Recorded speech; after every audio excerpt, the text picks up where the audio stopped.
Hello friends, उम्मीद है आप सब लोग अच्छे होंगे। So today in this lecture we are going to start with your Newtonian and non Newtonian fluids. Okay, so first thing is what is Newtonian fluid? That is fluid for which the viscosity is independent of velocity gradient are called Newtonian fluids. For these fluids, the plot between shear stress and velocity gradient is a straight line passing through the origin. Okay.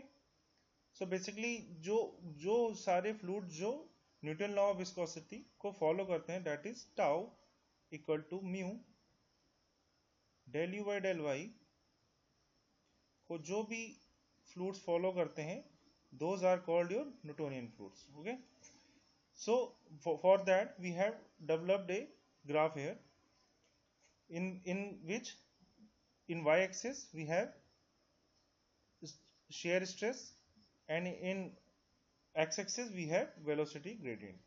Okay, तो वो fluids those which are following the Newton's law of viscosity, उनके साथ में क्या होगा? those are going to follow the straight line.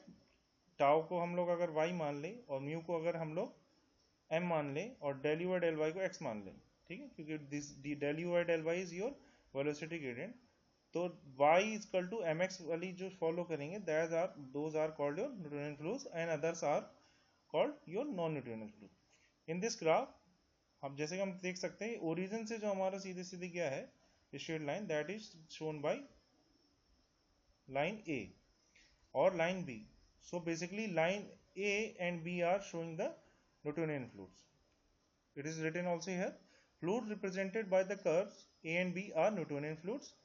Fluids represented by line A is more viscous than that represented by the B, because A जो है ज़्यादा viscous होगा B के कंपेरिजन। सपोज अगर हम इस A लाइन फर्स्ट लाइन को और B लाइन को कंपेयर करें, तो जो B लाइन है उसका स्लोप कम है, ओके, और ए लाइन का स्लोप ज़्यादा है। Okay, that is m for a is greater as compare to m of b, and here m is showing the viscosity mu, dynamic viscosity mu. तो जो a जो होगा मोर विस्कस होगा as compare to b। Okay, fluids like water, air, kerosene and thin lubricants are following the Newton law of viscosity directly in normal condition. That's why they are called Newtonian fluids. Okay. On the other hand, fluids such as human blood, इंसानी खून, thick lubricating oils, certain suspension for which the viscosity coefficient depends upon velocity gradient are referred to as non-Newtonian fluid. जिनके जो वो fluid जो velocity gradient पे dependent होते हैं, those are called your non Newtonian fluid. Okay, उनके example है हमारे पास इंसानी खून, thick lubricating oils and certain suspensions जो है हमारे नॉन न्यूटोनियन फ्लूइड की कैटेगरी में हम लोग रख सकते हैं। ये जो नॉन न्यूटोनियन फ्लूइड्स हैं वो जनरली हमारा पावर लॉ को फॉलो करते हैं, that is given by tau equal to के del u by del y की पावर n। ओके, जहां पे k is called your consistency index and n is called your flow index. Okay, यहाँ पे k is showing you consistency index and n is showing you the flow index. अगर हम लोग यहाँ पे k की जगह हम लोग क्या करें, k की जगह अगर हम लोग म्यू रख दें एंड n की वैल्यू को हम लोग 1 रख दें, तो किस में कन्वर्ट हो जाएंगे? न्यूटोनियन फ्लूइड्स में कन्वर्ट हो जाएंगे। बेसिकली वो क्या करेंगे, tau equal to mu del u by del y, they will show this. So for Newtonian fluids के की वैल्यू क्या रहेगी? म्यू रहेगी, और एन की वैल्यू क्या रहेगी? That is will be 1 for Newtonian fluid. Fluid for which the flow behaviour n is less than unity are called your pseudoplastics. N की वैल्यू जिन फ्लूइड्स के लिए, इस पावर लॉ में एन की वैल्यू जिन फ्लूइड्स के लिए लेस देन 1 रहती है, those are called your pseudoplastics, और जिन फ्लूइड्स के लिए n की वैल्यू ग्रेटर देन 1 रहती है, those are called your dilatant. अगर हम इस ग्राफ में देखें तो this C curve is showing you the pseudoplastic curve, and D curve is showing you the dilatant one. Okay. Pseudoplastic के एग्जाम्पल्स हैं आपके पास milk, blood, clay, liquid cement, और डायलेटेंट के एग्जाम्पल है solution of sugar, aqueous suspension of rice starch. Okay.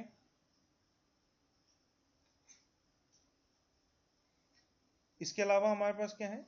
N ideal plastic substance indicates no deformation when stress up to a certain point called your yield stress, and beyond that it behaves like a Newtonian fluid. It behaves like a Newtonian fluid. जो ideal plastics हैं that is shown by your E, उनमें क्या होता है कि certain stress तक वो जो है डिफॉर्मेशन शो नहीं करेंगे, that is shown by your yield stress. Yield stress तक वो कोई भी डिफॉर्मेशन नहीं शो करेंगे. उसके बाद वो जो है न्यूटोनियन फ्लूइड की तरह एक लीनियर ग्राफ देंगे. ओके. न्यूटोनियन फ्लूइड्स हमारे कैसे होते हैं? जो ओरिजिन से हमारे लीनियर ग्राफ देते हैं. Okay. that those are shown by A and B. But in case of ideal plastics, what is there? हमारे पास एक सर्टेन स्ट्रेस तक yield जिस वैल्यू को हम बोलते हैं yield स्ट्रेस तक हमारा कोई भी डिफॉर्मेशन नहीं होगा. उसके बाद जो है एक लीनियर ग्राफ मिलेगा, just like your Newtonian fluids. Okay. Next is your for certain substance there is a finite deformation for a given load, that is the rate of deformation is 0. These materials are plotted on a ordinate given by your curve f, and are called elastic materials or ideal solids. Okay. Actual solid deforms slightly when subjected to shear stress of large magnitude and hence plot as a straight line, almost a straight line. ठीक. तो certain जो होते हैं materials वो load देने पे deform ना के बराबर करते हैं. ठीक है, नहीं करते हैं. Those are shown by your F. These are called your ideal solids. Actually थोड़ा सा डिफॉर्मेशन होता है तो ये आइडियल कंडीशन है, that is shown by F. But थोड़ा सा डिफॉर्मेशन होता है तो रियल सॉलिड थोड़ा सा डिफॉर्मेशन करते हैं, that is shown by the line G here, curve G here. Ideal solids are shown by your this f line, and real solids are shown by the this curve G, जो कि बिल्कुल straight है, almost straight है. On the other hand, a fluid for which shear stress is 0, even if there is a velocity gradient, is ideal fluid and plot on एप्सिका. जो हमारे जो x axis है उस पर हम लोग अगर किसी फ्लूइड को मतलब प्लॉट करें, that is going to give you the ideal fluid condition. Okay. So हमारे पास क्या क्या चीजें हैं? सबसे पहले न्यूटोनियन फ्लूइड्स हैं, those are which are starting from the origin. अगर हम इस ग्राफ में बात करें, the graph is between your shear stress and velocity gradient, जो हमारे ओरिजिन से स्टार्ट हो रहे हैं. ओके. ओरिजिन से स्टार्ट हो रहे हैं और स्ट्रेट लाइन फॉलो कर रहे हैं, that is y equal to mx वाली की तरह स्ट्रेट लाइन फॉलो कर रहे हैं, जहां पे y है हमारा tau and m is your mu. This y is your tau, m is mu and x is your dy by dy. Well, okay. तो हमारे y एक्सिस पे क्या है? Shear stress tau. x axis पे क्या है? Velocity gradient du by dy, and mu is showing the dynamic viscosity. और इसका स्लोप जितना ज्यादा रहेगा वो उतना ही विस्कस फ्लूइड आपको मिलने वाला है in case of Newtonian fluid. Non Newtonian fluids कौन से होते हैं? वो फ्लूइड्स जो पावर्स लॉ को फॉलो करेंगे. ठीक. जैसे एग्जांपल है आपका pseudoplastic and dilatant. These are going to follow the power law, जहां पे पावर लॉ क्या कहती है? That is tau equal to के del u by del y की पावर एन, जहां पे K is called your consistency index and n is called your flow behaviour index. Okay. इसके अलावा हमारे पास क्या है? एक है आइडियल प्लास्टिक, जहां पे हमारे पास क्या होता है? एक यील्ड स्ट्रेस तक कोई डिफॉर्मेशन नहीं होगा, इसके बाद न्यूटोनियन फ्लूइड की तरह हमें स्ट्रेट लाइन मिलेगी, दैट इज शोन बाय ई. उसके अलावा हमारे पास क्या है? That is another is ideal solid, जो कि हमारे पास ऑर्डिनेट पे है. और एप्सिका पे हमारे पास क्या है? Del u by del y, जो हमें शो कर रहा है ideal fluid. Ideal here y axis पे क्या शो कर रहा है? Ideal solid, and x axis पे क्या शो कर रहा है? Ideal fluid. ओके. और क्योंकि थोड़ा सा डिफॉर्मेशन होता है रियल सॉलिड्स में, तो हम लोग थोड़ा सा टिल्टेड लाइन से दिखा रहे हैं, ऑलमोस्ट स्ट्रेट लाइन है, that is shown by the line E, sorry G. Okay. other than that there are fluids that show an apparent increase in viscosity with time. जो fluids जो है viscosity increase करते हैं time के साथ में, those are called thesiotropic fluids. On the other hand, जो decrease करते हैं viscosity time के साथ में, those are called rheopactic fluids. Okay, thesiotropic fluids and rheopactic fluids. So this is about your Newtonian and non-Newtonian fluids. Okay, next is your pressure. That is pressure, हमें पता है क्या होता है. Pressure is equal to dF by dA. This is going to give you the pressure intensity. If the total force act uniformly, like बड़े area पे हमारा अगर जो है फोर्स लग रहा है यूनिफॉर्मली, तो हम लोग dF को F से रिप्लेस कर देंगे एंड dA को हम A से रिप्लेस कर देंगे, तो then pressure will be F by A only. इसकी डायमेंशन की बात करें तो प्रेशर का डायमेंशन होता है FL-2 एंड यूजली हम इसको न्यूटन पर meter square that is pascal में रिप्रेजेंट करते हैं. इसके अलावा हमारे पास कौन और भी यूनिट है, 1/10⁵ न्यूटन पर meter square that is 100 kilo pascal. और इसके अलावा हमारे पास एक यूनिट है 1 atm atmospheric pressure that is 101.3 kilo pascal. Okay, that is, फिर से बोल रहा हूँ, दैट इज 1/10⁵ न्यूटन पर meter square equal to 100 kilo pascal, और 1 atmospheric pressure that is 1 atm is equal to 101.3 kilo pascal. Okay, next thing is your Pascal's law. This is very important, that is Pascal's law. It has many applications such as in hydraulic lift also. Okay, what it says, Pascal law हमारा कहता क्या है, intensity of pressure at a point in a fluid at rest is same in all direction. अगर आप किसी point पे अगर देखें, ठीक है, फ्लूइड के अंदर किसी पॉइंट पे देखें, तो उधर से लगने वाला प्रेशर, इधर से लगने वाला प्रेशर इस पे, और इधर से लगने वाला प्रेशर, हर डायरेक्शन से प्रेशर जो है बराबर रहेगा. ये कौन बोलता है, ये बोलता है पास्कल्स लॉ. इसका हमारे पास एक प्रूफ है. उसके लिए हम क्या करेंगे, we are going to consider a wedge shape. Wedge shape का मतलब this triangular shape which in 3D. Okay, तो consider small wedge shape element. हम we are going to consider a wedge shape element which is shown in the figure here. Okay, हमने सबसे पहली condition क्या है इसमें, ये स्टेशनरी फ्लूइड पे लगेगा, ठीक. और हमने एक और जंक्शन माना है कि इसका जो डेप्थ है that is 1 unit here. This is your 1 unit. यानी कोई भी आप किसी भी उसमें लेंगे तो हम इसको 1 कंसिडर करने वाले हैं. ओके, सो अगर हम इसमें बात करें तो हमारे पास 3 डायमेंशन है यहाँ पे. First one is x direction, x, y and z direction. Okay, x is shown here, y is shown here and z is shown here. x direction में इस वेज की लेंथ है that is dx, y में इसकी length है dy, और एक हमने एक एंगल पे माना है that is ds. Okay, this is for generalization of this purpose. x direction में dx लेंथ है इसकी, y डायरेक्शन में dy, और एक हमने एक एंगल पे एक सरफेस मानी है that is ds. Okay, तो हमारे पास x डायरेक्शन में जो प्रेशर लग रहा है that is px, y direction में जो प्रेशर लग रहा है दैट इज py, एंड इस एंगल ds वाली सरफेस पे जो प्रेशर लग रहा है that is given by p theta. अगर हम कैलकुलेट करने आए इसका फोर्स, तो basically pressure equal to force by area है. Pressure equal to force by area होता है. तो फोर्स क्या होगा हमारा, प्रेशर इनटू एरिया होगा. ओके, उसी चीज का हमने यहाँ पे यूज करा. तो फोर्स इन ऑन फेस, इस वाले फेस पे जो फोर्स लगेगा that is given by this dy multiply by this 1 unit. Okay, इस वाले जो उस पे फोर्स लगेगा इस वाले सरफेस पे that is dy into 1 into this pressure. Okay, px direction में जो प्रेशर लग रहा है, प्रेशर को मल्टीप्लाई करेंगे एरिया से, that will be pressure multiply by dy, इसकी यहाँ से यहाँ तक की लेंथ, और इसकी डेप्थ that is 1 unit. तो dy into y that will be px into dy. Okay, similarly in y direction you have py into dx, and similarly in on this surface that is p theta by p theta into ds. Okay, तो हमारे पास 3 forces आ गए, एक तो x direction में, एक y direction में, और ये एंगल पे जो कि परपेंडिकुलर होगा.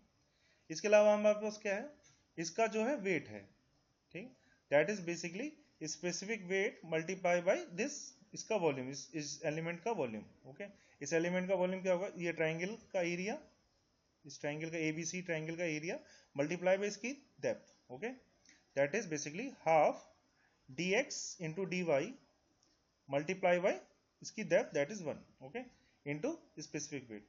क्योंकि हमारे पास ये dx इंटू dy, dx अपने आप में बहुत छोटा है, dy अपने आप में छोटा है, तो इन दोनों का मल्टीप्लिकेशन और भी छोटा आएगा, तो इस जो वेट आया है इसमें उसको हम लोग नेगलेक्ट कर लेंगे, okay.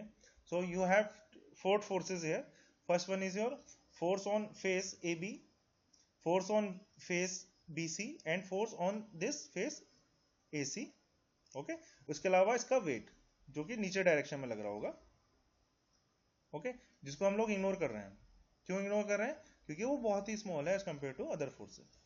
Next what we have to do, we have to apply the geometry here, resolving the force in x direction. अगर हम x अब क्या करेंगे हम लोग, हम x और क्योंकि ये स्टेशनरी है, अब x डायरेक्शन और y डायरेक्शन के फोर्सेस को हम लोग बैलेंस करेंगे, ठीक है। x डायरेक्शन में कौन कौन से फोर्स लगेंगे, वो लगेगा px प्रेशर की वजह से जो फोर्स लग रहा है, px इंटू dy ये वाला फोर्स, और जो p थीटा का जो इस डायरेक्शन में x डायरेक्शन में जो कंपोनेंट है वो इसको बैलेंस करेगा। सिमिलरली y डायरेक्शन में जो फोर्स लग रहा है that is py into dx, और वो किसको बैलेंस करेगा, p थीटा के वर्टिकल कंपोनेंट को, ओके। तो हमें कहां से मिलेगा ये px इंटू dy, ये तो हमारे पास x डायरेक्शन में जो सीधे सीधे इसकी वजह से ऐसे इस डायरेक्शन में जो फोर्स लग रहा है, okay. For this force we have to resolve p theta into ds, क्योंकि इस सरफेस के परपेंडिकुलर लग रहा है, तो हम इसको दो कंपोनेंट में बांटेंगे। x डायरेक्शन में हमें क्या मिलेगा, x डायरेक्शन में हमें मिलेगा that is p theta into ds into cos theta. p theta ds हमारे पास जो फोर्स है, और उसका जो x डायरेक्शन में कंपोनेंट होगा that is p theta into cos theta here. And similarly in y direction में हमें क्या मिलेगा, y direction forces are px into dx, जो ये वाला इसमें फोर्स लग रहा है, और उसका जो वर्टिकल कंपोनेंट है वो बैलेंस करेगा इसको, that is p theta into ds into जो sin थीटा इस वाले डायरेक्शन में जो वर्टिकल डायरेक्शन में इसमें लग रहा है, ओके। नेक्स्ट हमने क्या करा, इस वाले ट्राइंगल ABC ट्राइंगल को अगर आप देखें तो here we have theta here, this is your ds here, this is your dy here, and this is your dx here. इसके कंपोनेंट देखें ds वाले को, so we have y direction में कौन सा कंपोनेंट है, cos वाला कंपोनेंट आएगा, तो basically dy equal to ds cos theta आएगा। सिमिलरली x वाले इसमें कौन सा कंपोनेंट आएगा, that is ds into sin theta आएगा। अगर हम इसको इन दो इक्वेशंस में रखें, दैट इज dx की जगह ds sin थीटा रखें और dy की जगह